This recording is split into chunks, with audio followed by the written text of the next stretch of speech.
Vamos falar de A Hora e a Vez de Augusto Matraga? Sejam muito bem-vindos a mais um vídeo e a mais uma explicação, e uma bela explicação de um belo conto. Bom, eu acho que a explicação ela só fica bonita porque o conto é bonito, não porque eu tô falando que a minha explicação ela é boa. E hoje a gente vai analisar o que é considerado um dos melhores contos, não somente da obra de Sagarana, mas também da literatura brasileira por parte do Guimarães Rosa, que é A Hora e a Vez de Augusto Matraga. Eu sou pobre, pobre, pobre. Vou-me embora, vou-me embora. Eu sou rica, rica, rica. Vou-me embora daqui. Cantiga antiga. Sapo não pula por boniteza, mas porém por precisão. Provérbio capial. A gente finalmente chega no nono conto que existe da obra Sagarana. Há uma classificação por parte do Guimarães Rosa que ele vai classificar os contos dentro de sua história não por contos, mas como sub-histórias. Vale lembrar que aqui o conceito de a gente poder utilizar conto é porque é mais fácil da gente conseguir dizer essa palavra para uma pessoa que está estudando, porque a gente já está familiarizado com outros tantos elementos. Logicamente, você pode também denominar como sub-história, porque é como denominação do próprio Guimarães Rosa. Mas o que eu queria que você entendesse também é um dos grandes aspectos que eu falei antes dessa obra. Tem muita gente que considera essa como uma das melhores obras, ou se não, coloca como 10 melhores contos da literatura brasileira, ou o melhor conto dentro do livro, ou se não, até o conto favorito. Mas o que faz uma história, o que faz um conto ser um bom conto? Se nós pegamos algumas análises por parte do criador do que seria o short story, que é o conto, temos que Edgar Allan Poe vai propor para nós alguns elementos que vão trazer para nós por que um conto e como um conto vai ter como sua história uma boa história, não somente de forma estrutural, mas também de conteúdo e foco narrativo. Partindo do pressuposto, então, que o Edgar Allan Poe, conto mais famoso, se não um dos maiores da literatura inglesa, que é O Corvo, ele vai elucidar o quão bem um escritor escreve bem quando ele escreve bem. Se temos como o primeiro ponto que ele vai denominar, que é a duração. Eu acredito que não há parte de duração para uma história ser muito longa. A gente precisa entender que a duração é o que a gente tem como foco da história se desenvolvendo. Precisamos entender que uma história ela pode sim ser longa para efeitos de dramaticidade, ou ela pode ser muito curta para efeitos de ação. Mas você percebe que há uma necessidade, há um pressuposto de por que o tempo está passando. Não é simplesmente você olhar e falar, ah, passaram-se 6 meses. Mas por que passou 6 meses? Dá para perceber que se passaram 6 meses? Se a gente vai pegar como um outro exemplo, como é o de Memórias Póstumas de Brás Cubas, a gente vê que há uma narração de toda a história de sua vida. Mas existe um porquê que ele vai resumindo alguns pontos, ele vai alargando outros pontos, porque é necessário se tomar um certo tempo para poder contar uma história. Existem talvez pontos que o narrador quer que você preste atenção, ou também que ele quer que você reflita em diferentes perspectivas. Perceba que brevidade, apesar de ser um elemento fundamental do conto, ele ganha da novela porque a novela possui essa lentidão. Também tem a coisa até mesmo das grandes obras como os romances, que realmente falar muito e às vezes sem muita necessidade. Temos também um outro ponto importante que é o método. Existe na época do Edgar Allan Poe a problemática que muitos dos autores negavam-se à sua própria espontaneidade e ao seu método de escrita de poemas e também de contos e romances, ao qual muitas pessoas faziam com que, antes mesmo de terminarem uma obra, mostravam para outras pessoas para verem o que elas achavam da história. Isso fazia com que pudesse mudar também a brevidade da história ou até mesmo a intenção do que estava sendo escrito. Se a gente pega como exemplo da primeira epopeia que temos da língua portuguesa, Os Lusíadas foi escrito do período de 1556 e concluído em 1571. Mas o que traz um método tão especificamente dessa obra?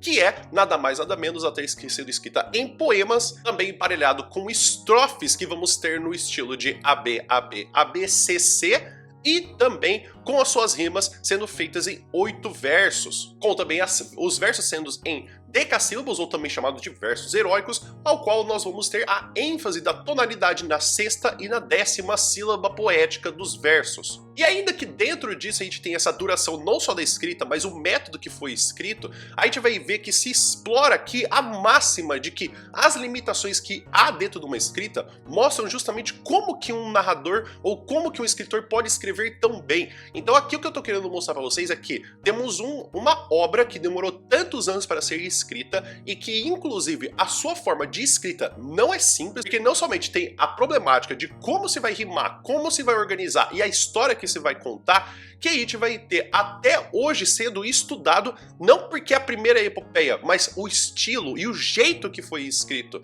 Então, não que a obra não tenha sido vista por outras pessoas, mas a intuição, esse modo, o jeito que se escreve, porque perceba que dentro da obra já havia se contado já a história de Inês de Castro, ou também a viagem dos Lusíadas, ou tantas outras obras que falavam também da história de Portugal. Por que Lusíadas traz uma história diferente? Porque é o jeito que se conta, é o método do escritor. Finalmente temos como último parâmetro do Edgar Allan Poe a unidade de efeito, que é por que eu quero que as pessoas leiam essa obra e o que eu quero que elas sintam. Logicamente, não está emparelhado com que você tenha apenas a necessidade de falar de um único tema. Temos obras que vão falar de múltiplos temas, mas é claro que precisa ficar na cabeça por que e o que eu quero que o meu leitor sinta quando leia essa obra. Se a gente pega o nosso próprio comentarista que está dizendo esse pressuposto, temos que dentro do seu conto O Gato Preto há uma das grandes temáticas que é o problema da superstição e também de se duvidar de tudo que acontece à sua volta sobre o sobrenatural.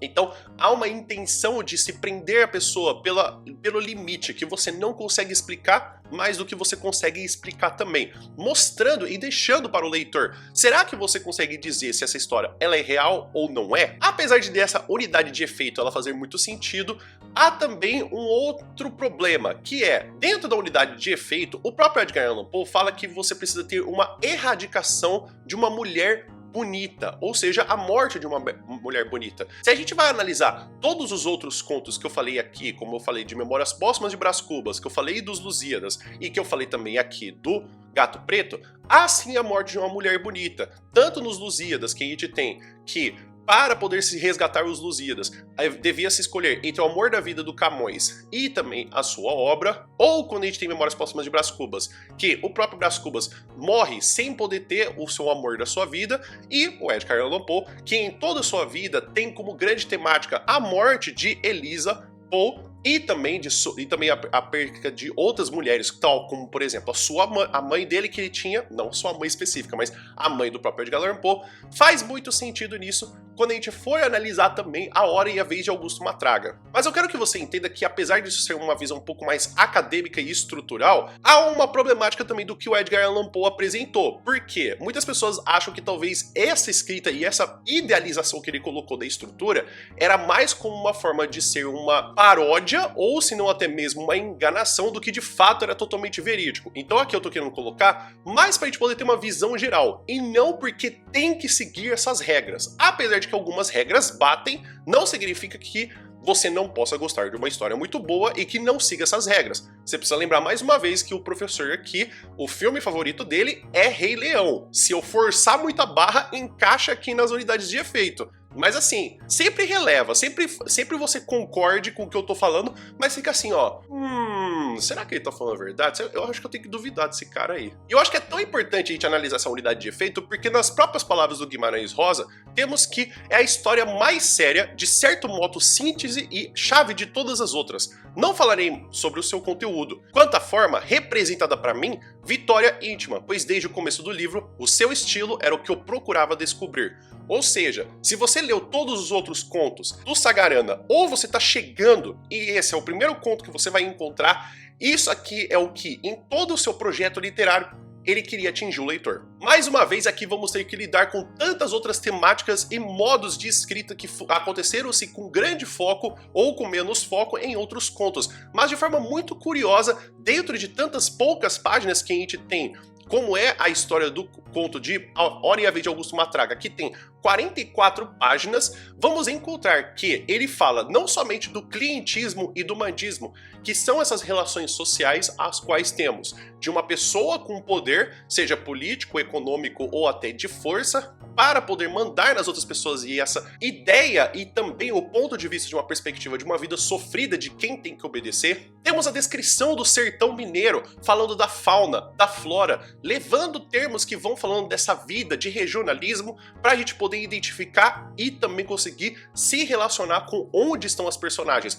mas não de forma de excluir o leitor que não conhece o sertão mineiro, mas também dando essa visão de saudade para quem é de Minas, que tá vendo essas palavras, e também de aproximação de outras pessoas de outras regiões para ver uma vida que poderia ser muito parecido se trocarem alguns termos que aparecem na obra. Temos a violência e as relações sociais. É tão carente essa parte da violência e das relações sociais que não só a violência traz como uma parte normal da vida do ser humano brasileiro no sertão mineiro, que mostra também esse problema das relações sociais de uma sociedade que ainda está tentando se modernizar para um Estado de direito. Então há uma polícia, há uma constituição, não é simplesmente você fazer o que você bem entender. Porém, apesar de termos a violência e termos esse mandismo, é muito difícil mudar velhos costumes. Temos também a superstição e a religiosidade tão carente brasileira. Se temos pessoas que não acreditam ou que talvez se afastem muito da religiosidade e da superstição, temos que não tem como a gente negar que a superstição não faz parte do cotidiano brasileiro. Porque perceba, você não ser supersticioso não quer dizer que isso fuja da sua vida, de você ter que ter essas relações. A gente vai ver também esse, inclusive, dentro da própria obra. A obra começa de uma forma muito singela e curiosa, porque apesar de termos o encontro da nossa personagem chamada de Augusto Matraga, já começa aí o próprio nome, porque o próprio nome ele é dividido em 3 partes, que tem de Augusto, Ma e Traga, ou seja, é uma bebida ruim, ou seja, já podemos identificar que essa personagem ela não é de bom caráter. Nessa parte da história nós temos que todo conto tem uma dualidade histórica, ou de 2 histórias sendo contadas ao mesmo tempo. Se a gente vai ter identificações sobre o passado do próprio Augusto Matraga, também vamos ter dessa continuação narrativa. Vamos descobrir que Augusto Matraga é um mandão e um valentão que também teve como herança várias terras e também seu poder pelo seu próprio nome. O problema é que ele está começando a fazer com que a gente tenha uma percepção de que ele não é uma pessoa controlada. Então, ele gasta o dinheiro em apostas e não ganha o dinheiro de volta, ele perde terras porque precisa pagar as dívidas, e os próprios capangas que são da parte do Augusto Matraga, ele já começa também a perceber que não tem futuro seguir essa pessoa. De forma curiosa, ele é casado e tem uma filha, mas no começo da obra vamos encontrar ele no meio de 2 prostitutas. Só pra gente poder ver como que começa essa história que ele queria tanto que fosse diferente das outras, vemos aqui o início do conto. Matraga não é Matraga, não é nada. Matraga é Esteves, Augusto Esteves, filho do coronel Afonso Esteves, das Pindaíbas e do Saco da Embira. Onhão Augusto, o homem, nessa noitinha de novena, no leilão de atrás da igreja, no arraial da Virgem Nossa Senhora das Dores do Córrego do Murici. Acho que é importante perceber porque aqui a gente tem a denominação do nome, ou até da origem do nome, mostrando que o Augusto Matraga ele não era uma pessoa tão importante assim. Apesar das pessoas que o conhecem realmente temerem ele, existe essa relação de o quanto que você é importante e o quanto realmente você consegue chamar a atenção em um mundo tão grande como, por exemplo, o sertão mineiro. Então, aqui, a gente dar nome como Nhô Augusto vai mostrando que até aqui, Matraga não é Matraga. Então, assim, tudo bem, existem tantas outras pessoas como esse próprio Augusto Matraga que a gente pode analisar essa história como uma parábola. Então, aqui, nós temos uma denominação de que parte também de contos de também perspectiva religiosa. Porque perceba, Augusto Matraga tem 3 partes, ou seja, é uma relação com a Santíssima Trindade também. E no meio dessa problemática de a gente ter, então, essa pessoa que está se decaindo cada vez mais, vamos ter, então, a situação de que a Dionora, que é a sua mulher, vai fugir com um outro capanga por parte, que vai se chamar Ovídio. Então a gente vai ter que os capangas do Augusto tinham medo de fato do Ovidio, mas o Ovidio falou que o Matraga estava com seus dias contados e que era para poder se juntar a ele do que ficar com Augusto Matraga. De uma forma muito curiosa, o Augusto Matraga ele está dormindo na sala sem calças e ele vai receber a notícia sem calça. O Kim vai avisar para o Augusto Matraga que os seus capangas estavam com o Major com Silva, e que também era para o Augusto Matraga deixar de lado a sua mulher e a sua filha e que os seus capangas não eram mais dele. Essa expressão de ser pegado sem calças, ela fala também muito dessa pomposidade e também da perspectiva masculina no sertão mineiro, mas que também vai mostrar até uma figura de linguagem que a gente utiliza também, que é tão carente ao Guimarães Rosa, porque ele utiliza muito das brincadeiras de palavras, porque ele também é fluente em 13 línguas e que os seus nomes são propositais, a forma que ele utiliza as expressões também são propositais, até a musicalidade e as cantigas que ele escolhe fazem sentido também. O Kim vai avisar o Augusto Matraga e o Augusto Matraga fala para poder reunir os seus capangas, mas ele não tinha mais capanga nenhum, então ele vai lutar sozinho porque o Kim tinha muito medo, apesar dele falar, se você mandar eu vou, mas por favor não vai.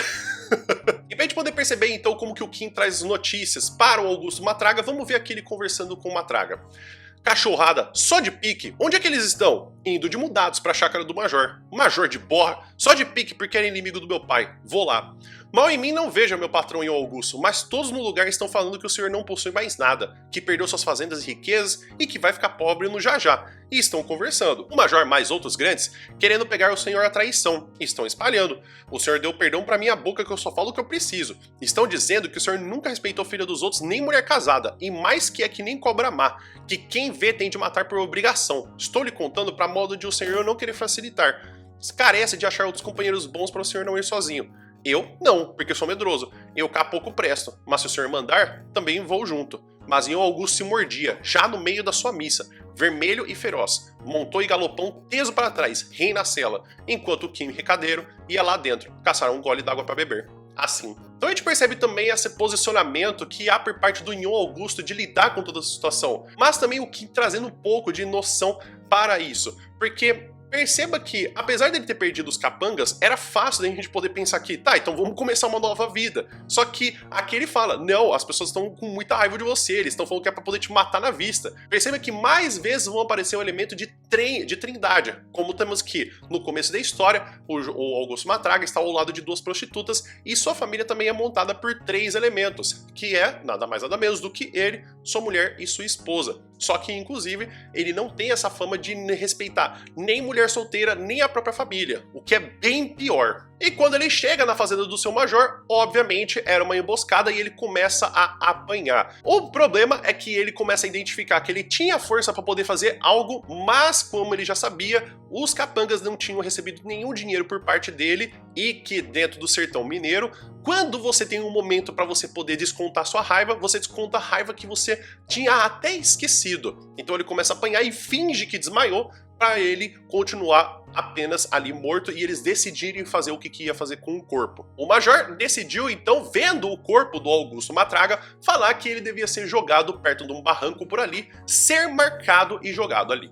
Então, enquanto ainda ele estava acordado, ele percebeu toda essa movimentação, que ele foi levado até esse morro e as pessoas morreram de susto quando foram marcar em ferro quente a pele do Augusto Matraga e, obviamente, né, porque você marcar um corpo, né, com ferro e de repente a pessoa sair gritando, logicamente você vai pensar, meu Deus, o cara reviveu, agora ficou ruim. Ele cai no morro, os capangas não vão atrás dele porque pensam que a queda é muito alta e que não vão atrás dele, então decidem declarar que o Augusto Matraga estava morto. 2 pretos que viviam ali no fundo daquele vale foram tratar e cuidar do Augusto Matraga. Porém, e ainda pensando nessa toda a questão da violência, ele pediu para que matassem ele por caridade, que não merecia estar continuando vivendo daquele jeito. Ele foi tratado, depois de alguns dias também, ele começou a se sentir extremamente triste. Perceba que aqui a gente tem a perda, não somente da parte dos seus capangas, do dinheiro e do seu poder, mas também de sua mulher e de sua filha. E que também, enquanto ele está ali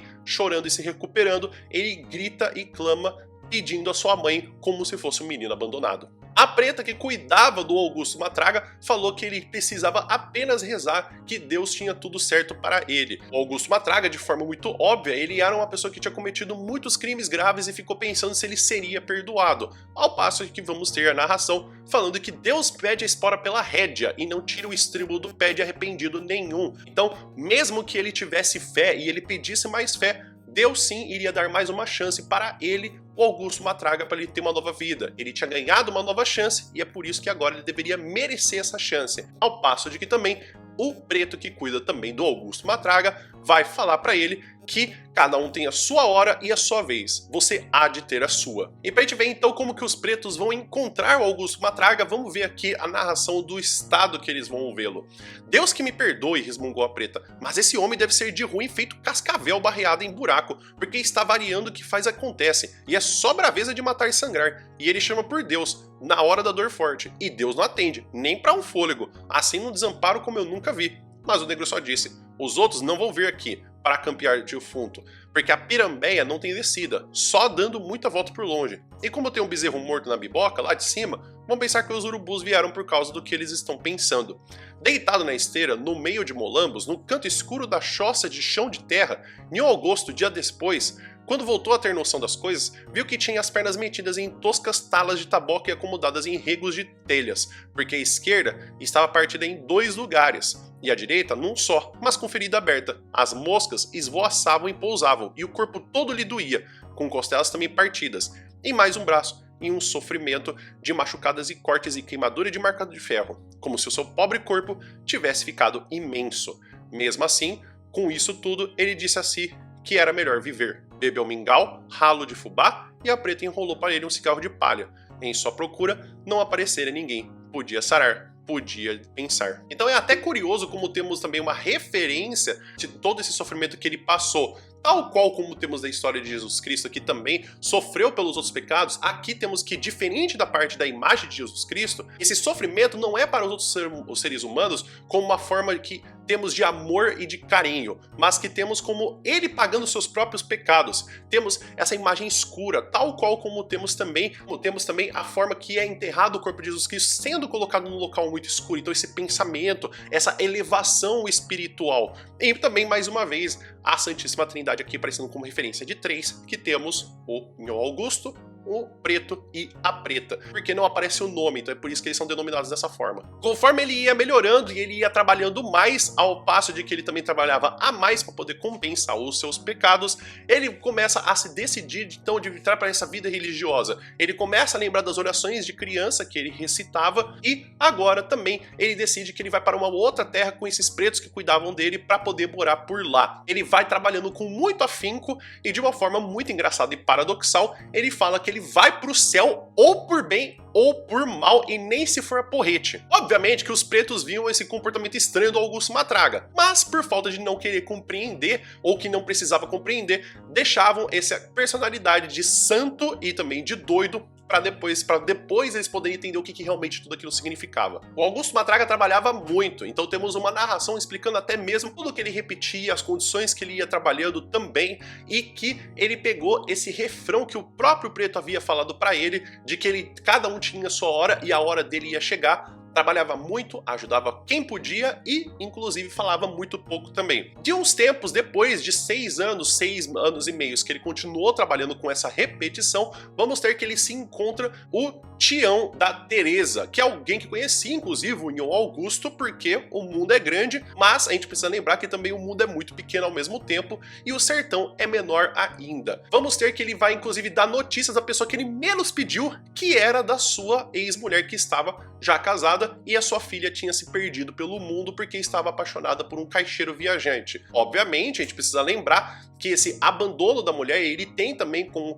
aquela parte que eu falei do Edgar Allan Poe, da perda da mulher, mas que também a gente vai ter sempre essa tentativa de lembrança. O próprio Nhô Augusto vai tentar lembrar disso como uma forma de Deus estar testando ele para ver se ele continua com essa vida ou não. Temos também que até o Tião ele vai falar a história para o Major e conta de como o Kim, depois de saber o que aconteceu com o Nhô Augusto, foi até a fazenda do Major que nem esperou um café passar Ou seja, ele não esperou tempo nenhum para poder ir tirar satisfação e acabou morrendo por lá também. O Major não queria saber de mais nada da história do Nhon Augusto e deixou ele para lá. Vamos ter então essa continuação das histórias da ajuda e da peregrinação do Nhon Augusto, que continua ajudando, que continua fazendo vários esforços, sendo sempre testado. Ele pensa muito menos em ficar bebendo, coisa que ele fazia no começo da história, e muito menos também em mulheres. Então ele não tinha mais esse apreço. Como tal prova de poder conseguir provar que ele estava realmente arrependido, o Preto falou para o Nhon Augusto que aquilo só estava acontecendo com ele porque era para ele ter uma ideia de como o fogo do inferno é quente.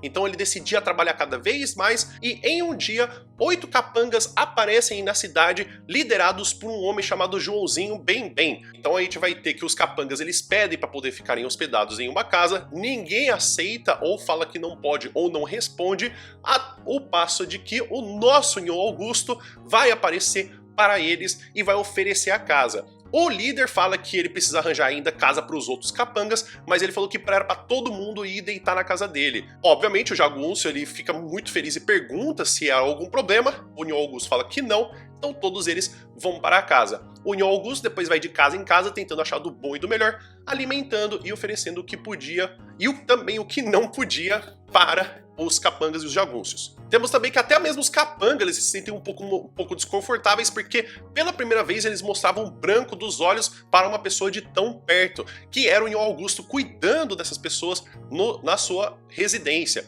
A gente vai ter algumas descrições das regiões que cada um mora, falando que um é do estado de Minas, outro é do estado da Bahia, outro é de São Paulo e por aí vai. Ele vai falando que nenhum deles é mocorongo, ou seja, que não é bobo, mas todos eles sabem muito bem respeitar e fazer os mandos de Bem Bem. No dia seguinte, eles saíram de manhã bem cedo e agradeceram imensamente a ajuda do Nhon Augusto. Eles inclusive perguntam se o próprio Nhon Augusto não tinha alguém com quem ele tinha algumas dívidas e queria morto. O Nhon Augusto, obviamente, pensou no seu major e no vídeo, mas ele pensou que não. Ele pensou, e também ele recebeu um convite porque ao desenrolar do que ele contava das histórias do que eles faziam, percebiam que o Augusto Matraga, apesar de ter uma pinta de pastor, ele sabia que em algum outro momento ele também já foi valentão e ofertou se não queria fazer parte do bando. Ele, mais uma vez sendo tentado, falou que não. Mais uma vez ele sabia que aquilo era uma prova de Deus e naquela mesma noite ele decidiu tomar pela primeira vez um trago. E continuou trabalhando, mesmo quando fazia chuva. E finalmente, em uma das manhãs que ele estava realmente muito bem,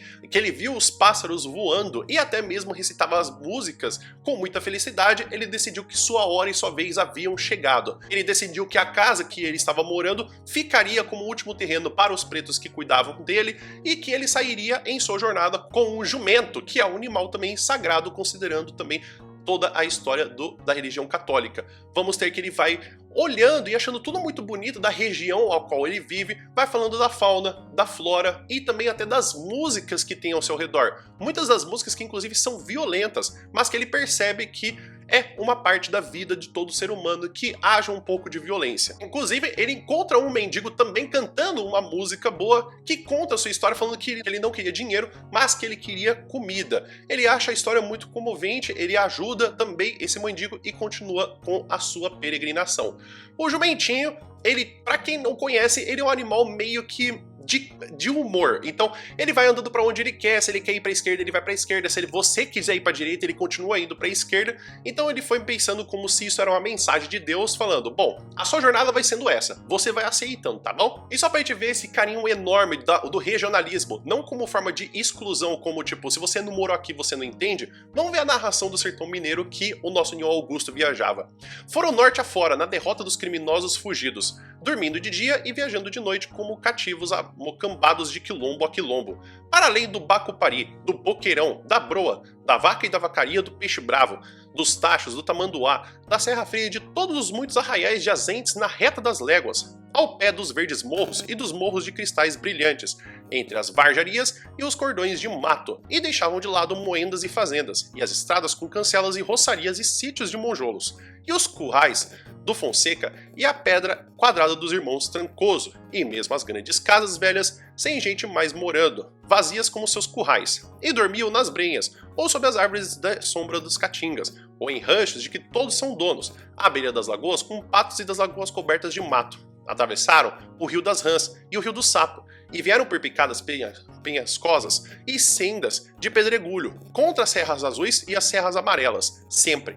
Depois por baixadas com outeiros, terras mansas e em paragens ripuárias, mas evitando a linha dos vals, sobre o voo das garças, os caminhos por onde as boiadas vêm, beirando os rios. Então eu acho que é muito lindo a gente perceber como que ele vai descrevendo a região do sertão mineiro, porque é um desafio não somente para nós que não estamos acostumados com essa região, mas até para as pessoas que já moraram ali e precisam identificar algumas partes que talvez nem sabiam que existiam no próprio sertão mineiro. Então perceba que aqui o regionalismo não é só para falar de uma forma genérica, como se fosse uma forma de paródia, como tal a gente tivesse alguém se vestindo pro carnaval ou uma festa que poderia dizer, ah, vem aqui com o estereótipo da sua região. Não, aqui tem muito carinho, aqui tem muita descrição. Não é descrição só das árvores, é descrição do relevo, é da cidade, é geográfico, é descrição da pedra, descrição das aves, dos animais que moram ali e até das bacias hidrográficas. É muito carinho, é muito meticuloso. Parece que o regionalismo era para limitar a narração, mas aqui a gente tá vendo que não tá limitando, tá aprofundando. Até que, inclusive, o próprio Augusto Matraga vai encontrar novamente com o bando do Joãozinho Bem-Bem.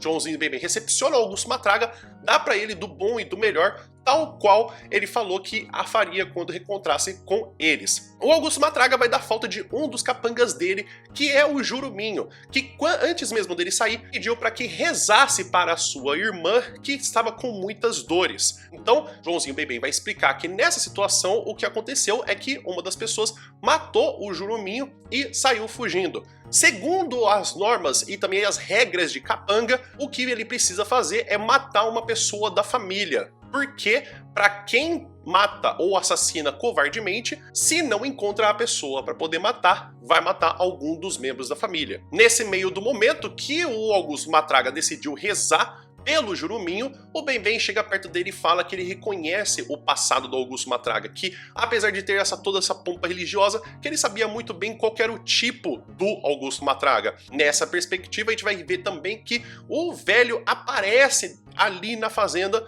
do Joãozinho Bem-Bem, que é nada mais nada menos que um das famílias das pessoas que havia assassinado. O Joãozinho Bem-Bem vai falar que ele até perdoa roubo, mas assassinato não tinha como, que ele não queria nada com as mulheres da família, porque ele falava que a mulher podia ser justamente um problema para sua vida. É curioso a todo momento a gente perceber, porque aqui eu não estou querendo falar de uma questão de ser um macho alfa, porque a gente tem algumas problemáticas de a gente ter sobre a simbologia de um homem do sertão mineiro, né, dessa masculinidade. A primeira delas, que é muito interessante, é a percepção de como a gente tem os nomes. Como, por exemplo, o Joãozinho Bem-Bem é o líder de capangas da região do sertão mineiro, mas inclusive ele é a única pessoa que aceitam que ele não tenha nenhuma relação com mulher, mesmo que isso seja apenas uma perspectiva para um padre. Então, quando a gente tem essas análises do que seria ser másculo, do que seria ser homem, a gente percebe que não somente a gente tem alguns problemas como as pessoas preferem ser homem de, por exemplo, sair numa briga para se matar do que ir numa terapia. Então, toda essa história que a gente tem aqui do Hora e a Vez do Augusto Matraga, dá pra resumir muito bem de, eles podiam ir numa terapia e conversar em vez de fazer tudo isso. Logicamente, vendo que um dos membros da família iria morrer de forma injusta, o Augusto Matraga levantou com voz calma e falou que aquilo não era coisa de se fazer em casa de Deus e muito menos ato de Satanás. Obviamente, os jagunços olharam para aquele cara que tava falando daquele jeito e pediram perdão para Augusto Matraga e começaram a atirar nele. Isso que momentos antes tinham perguntado mais uma vez se ele queria ser parte do bando, já que as armas do Juruminho não tinham mais dono. O Augusto Matraga tinha pegado essa arma porque ele ainda estava vendo e conseguiu matar 3 capangas e outros 3 capangas saíram correndo de medo desse cara que pulava como 10 demônios soltos. E nesse embate final que fica entre o Bem-Bem e o Matraga, o Bem-Bem fala que ele precisava justamente sair dali e que ele perdoava o Augusto Matraga caso ele se rendesse naquele momento. Obviamente, o Matraga não vai perdoar e falando que precisava que o Bem-Bem rezasse para que os dois pudessem ir juntos para o céu. Quando a gente vai ter, finalmente o Matraga vai pegar uma faca e vai para cima do Bem-Bem e corta todas as tripas dele como se ele olhasse, como ele se ajoelhasse por cima do corpo, olhasse para o céu e aceitasse as tripas que iam saindo do corpo do Bem-Bem, como se fosse o seu tesouro. É uma cena bem gore, é uma cena bem violenta, assim, se você for ler. O Bem-Bem, apesar dele saber que aquilo não era morte tão boa, ele sabia que aquela era a única morte que ele poderia aceitar, já que ele era jagúncio. E o Augusto Matraga pediu e implorou. Então agora reza e pede perdão, porque eu quero ir junto de você para o céu. Os moradores, inclusive, ficam muito felizes da região e começam a fazer cantigas e zombar do Bem-Bem, ao passo de que também o Matraga não fica nem um pouco feliz e ele se revela perguntando se alguém conhecia o Augusto Matraga. E também as pessoas reconhecem e falam, poxa, a gente conhece assim, você é esse tal de Augusto Matraga? E aí ele faz o último pedido dele, que era abençoar a sua mulher e a sua filha onde quer que eles estivessem. E assim como as próprias palavras da obra, depois morreu. E pra gente ver então como que termina essa história com o Nhô Augusto pedindo para o Joãozinho Bem-Bem ter se arrependido e para os dois irem pro céu, e depois do povoado começar a cantar e zombar do Joãozinho Bem-Bem, vamos ver como que a história termina. Nhô Augusto falou enérgico, para com essa matinada campada de gente herege, e depois enterre bem direitinho um corpo com muito respeito e em chão sagrado, que esse aí é o meu parente seu Joãozinho Bem-Bem. E o velho choroso exclamava, traz meus filhos para agradecerem a eles, para beijar os pés deles. Não deixem esse santo morrer assim. Para que foi que foram inventar arma de fogo, meu Deus? Mas Nhô Augusto tinha um rosto radiante e falou, perguntem, quem é aí que algum dia já ouviu falar o nome de Nhô Augusto Esteves das Pindaíbas? Virgem Santa, eu logo vi que só podia ser você, meu primo Nhô Augusto. Era o João Lomba, conhecido velho e meio parente. Nhô Augusto riu. E hein, João? Pra ver. Então Augusto Matraga fechou um pouco os olhos, com um sorriso intenso nos lábios lambuzados de sangue, e de seu rosto subia um sério contentamento. Daí, mais, olhou, procurando João Lomba e disse agora sussurrando, sumido. Põe a bênção da minha filha, seja lá onde for que ela esteja. E Dionora, fala com Dionora que está tudo em ordem. Depois, morreu. Então temos aqui o fim glorioso do nosso Augusto Matraga. Apesar de a gente ver que a morte seria então a solução de todos os problemas, a gente percebe também que a morte aqui temos uma pessoa que morreu 2 vezes, não só a parte que a gente tem da sua morte espiritual, do seu antigo Augusto Matraga, mas também agora com a sua morte sendo física, então com ele tendo sido renascido e agora falecendo e indo embora de novo. Temos de novo a representação da Santíssima Trindade, sendo colocado aqui o Nhô Augusto, ele ficou de frente ao Joãozinho Bem-Bem, enquanto ele se separava do velho que deveria morrer. Não somente também ele tinha matado 3 dos capangas, como outros 3 haviam fugido também. E o próprio nome do Joãozinho Bem-Bem, que é escrito também com 3 palavras, que é Joãozinho, Bem e Bem. Eu acho que aqui dá pra perceber que não somente a gente discute da parte dessa violência toda desse sertão,